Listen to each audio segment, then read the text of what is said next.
Friends, welcome you back once again in study battle. So previous video में हमने discuss किया था कि जो कॉजेज ऑफ मास वेस्टिंग है उसमें दो पार्ट्स थे, दोनों पार्ट्स को हमने in sequential manner we have discussed both the parts. कैसे कैसे मास वेस्टिंग की जो प्रोसेस है वो अकर करती है, उसके पीछे जो रीजंस हैं, जो आपके ग्रेविटेशनल फोर्सेस के रीजंस हैं, या वो एक्वस मटेरियल का है, या रेजिस्टिव फोर्सेस के मटेरियल्स हैं, उसके वजह से जो मास वेस्टिंग की प्रोसेस होती है, तो उस रीजंस को हमने डिस्कस किया। तो आज के वीडियो में हम ये डिस्कस करेंगे that how we can prevent और just have mitigate the process of mass wasting, कि मास वेस्टिंग की प्रोसेस को हम कैसे मिटिगेट कर सकते हैं या कैसे उसको प्रिवेंट कर सकते हैं, या controlling measures we can call that the controlling measures of mass wasting process. That will be the point of our today's discussion. So let's start our discussion. Very first question, that is dealing with the which of the following is not a method of control of mass movement. जो mass movement की process को control करने का method कौन सा इसमें नहीं है। कभी भी ये होता है कि आप क्वेश्चंस को अच्छे से ढंग से पढ़ते नहीं हो, आपने क्वेश्चन को एक एट अ ग्लांस देखा, उसमें जो नॉट का वर्ड कभी कभी होता है ना, नॉट का वर्ड आप मिस कर देते हो कि जो पूछ रहा था आपने उसका रिवर्स जवाब दिया। तो आप क्वेश्चन को जहाँ पे आप जल्दी से पढ़ने में 2-3 सेकंड का टाइम ले रहे हो ना, उसमें से half and second he time आपको इसका लगेगा। बट अगर आप थोड़ा सा एक्टिव होकर उस क्वेश्चन को पढ़ोगे तो आप सही उसको करोगे, क्योंकि आपको क्वेश्चन आता होगा, आप उसका कॉन्सेप्ट भी जानते हो, आप उसको करके भी आओगे। बट जस्ट बिकॉज कि आपने वो नॉट वर्ड नहीं देखा, या आपने इमेजिन कर लिया कि नॉट वर्ड इसमें लगा होगा। ओके, सो ये क्वेश्चन को आप अच्छे से पढ़ा जरूर करो, बहुत ज़्यादा टाइम नहीं लगेगा। ओके, तो क्वेश्चन को पढ़ना इंपॉर्टेंट है कि नॉट लगा हुआ है या नहीं लगा हुआ है। ओके, सो यहाँ पे जो है not a method of control of mass wasting mass movement, afforestation, retaining walls, chemical treatment of the rocks plus deforestation. Okay, so अब अगर आपने क्वेश्चन को ढंग से पढ़ा है तो आप इसको अब ऐसे ही आंसर कर सकते हो, इसमें कौन सा which will not be a method of control of mass movement. Okay, so we all know afforestation means the planting of more rocks, more trees। जितना आप प्लांटिंग करोगे, जो ट्रीज की प्लांटिंग है उसको अफॉरेस्टेशन कहते हैं, ज्यादा से ज्यादा अमाउंट में प्लांटिंग करना, तो that is afforestation. But deforestation means forest को डैमेज करना, उनको डिमोलिश करना, उनको जला देना, या किसी और भी तरह से उसको हार्म करना, तो वो डिफॉरेस्टेशन हो जाएगा। Retaining walls and chemical treatment of the rocks, you all are familiar with that. So the widely adopted method for control of mass wasting mass movement, that includes the construction of retaining walls। आप retaining walls का जो construction है वो आप construct करके जो mass movement process है उसको मिटिगेट कर सकते हो। Chemical treatment of the rocks, rocks का केमिकल ट्रीटमेंट, उसमें सबसे जो बेस्ट एग्जांपल है, जो सबसे बेस्ट मीन है, जो मेथड है, वो ग्राउटिंग है। कि रॉक्स में अगर वो फ्रैक्चर्स हैं, फिसर्स हैं, या कोई उसमें क्लीवेज प्लेन्स हैं या ज्वाइंट्स हैं, तो उनको आप ग्राउटिंग मटेरियल जो है, जो ग्राउटिंग मटेरियल से भर के ग्राउटिंग मटेरियल से उसको आप स्टेबलाइज कर सकते हो। तो वो आपके जो केमिकल ट्रीटमेंट हो गया। रॉक बोल्टिंग की एक प्रोसेस है। they are some and to some extent the afforestation can avoid mass wasting process, but deforestation that promotes the mass wasting process। Okay, तो ऑप्शन डी जो यहाँ पे आपका वो सही होगा।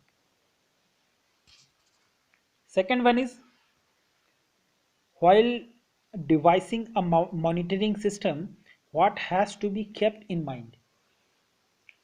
जब आप मास वेस्टिंग प्रोसेस को कंट्रोलिंग के लिए या उसकी मॉनिटरिंग के लिए डिवाइस कर रहे हो, या devising monitoring system, what has to be kept in mind।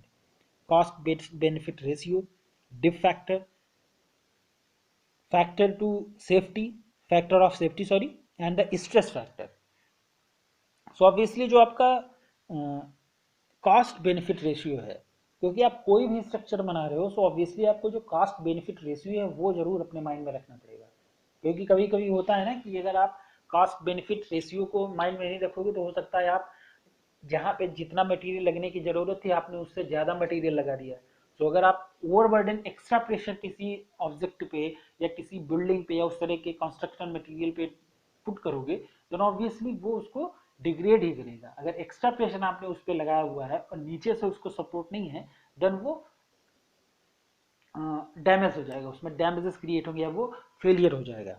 Okay, so cost benefit ratio, the cost benefit ratio has to be kept in mind that in all the cases because such systems they are invariably expensive.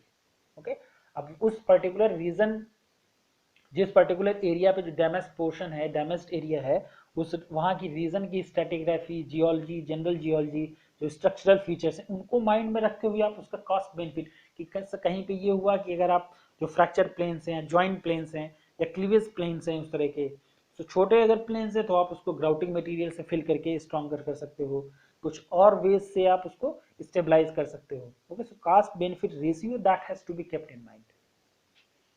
Option B, that will be the correct option.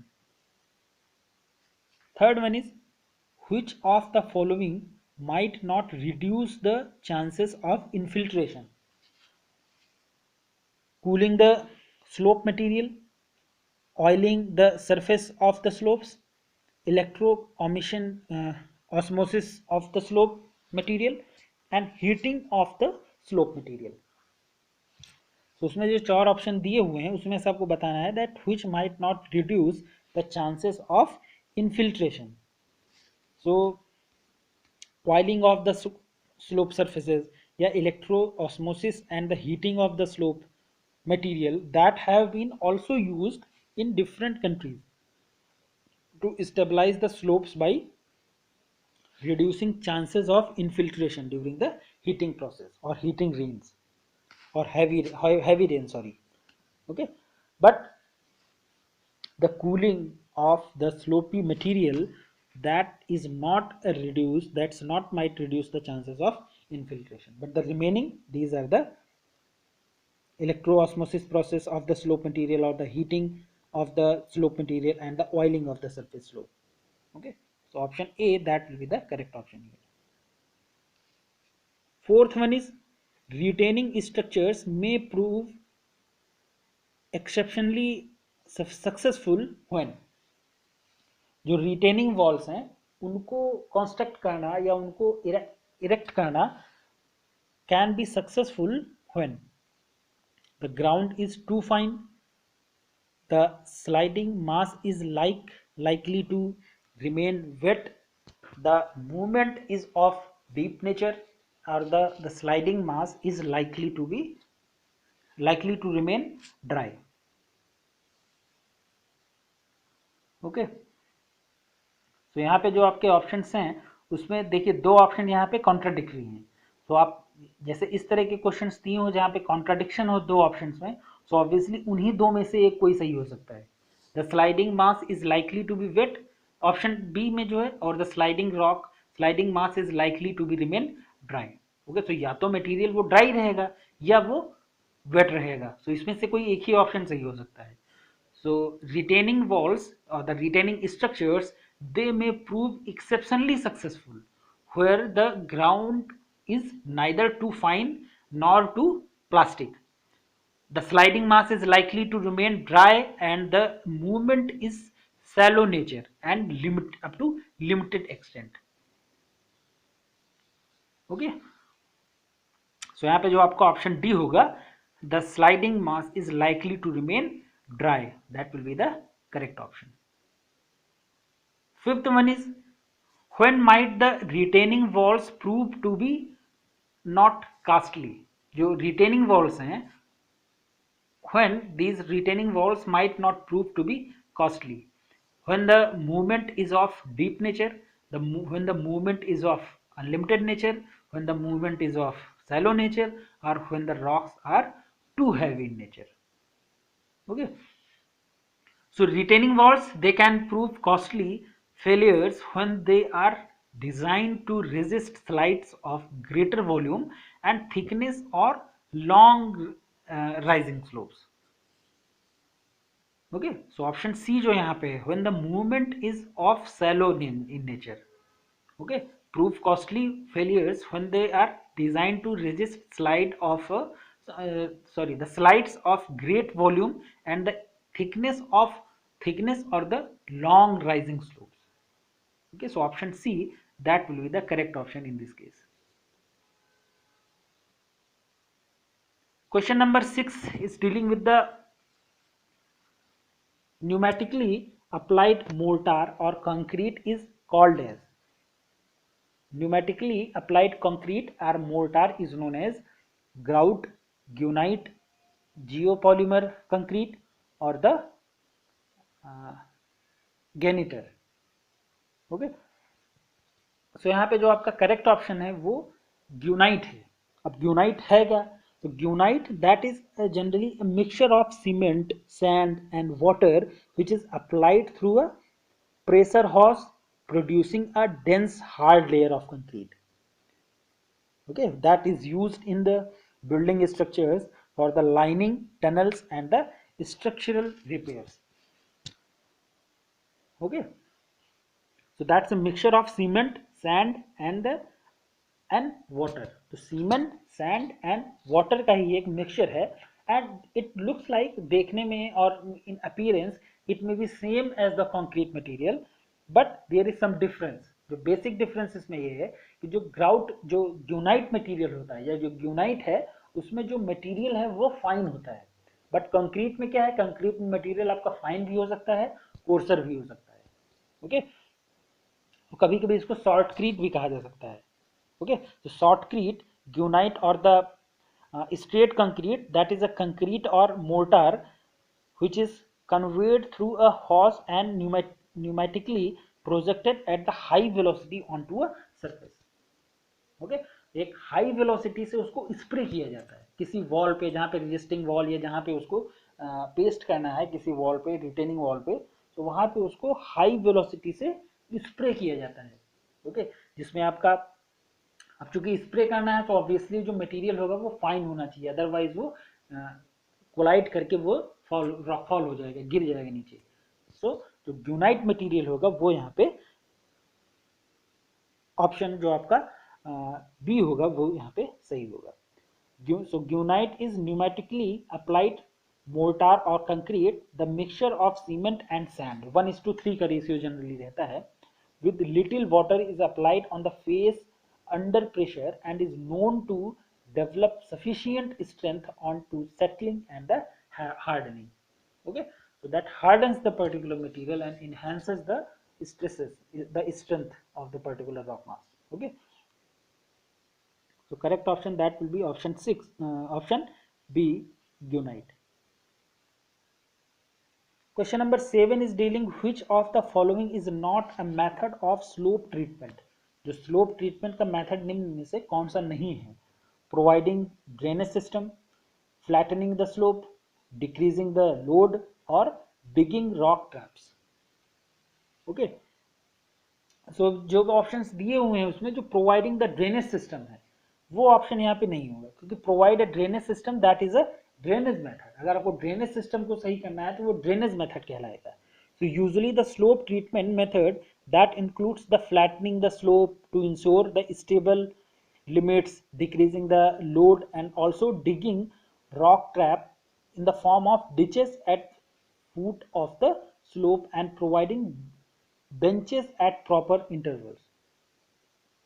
Okay, but providing the drainage system, that's a drainage method. Okay, so option A, that will be the correct here. Question number 8 is dealing with the which type of trees and plants are more effective in reducing the infiltration. जो infiltration की process है उसको reduce करता है. Which type of plants? Tropical, deciduous, temperate or the plantation. So जो आपके deciduous type of plants हैं, trees हैं, so afforestation of potentially unstable slopes that reduces the risk of their failure considerably, and vegetation cover, especially of the deciduous trees and plants, they reduce the quantity of infiltration.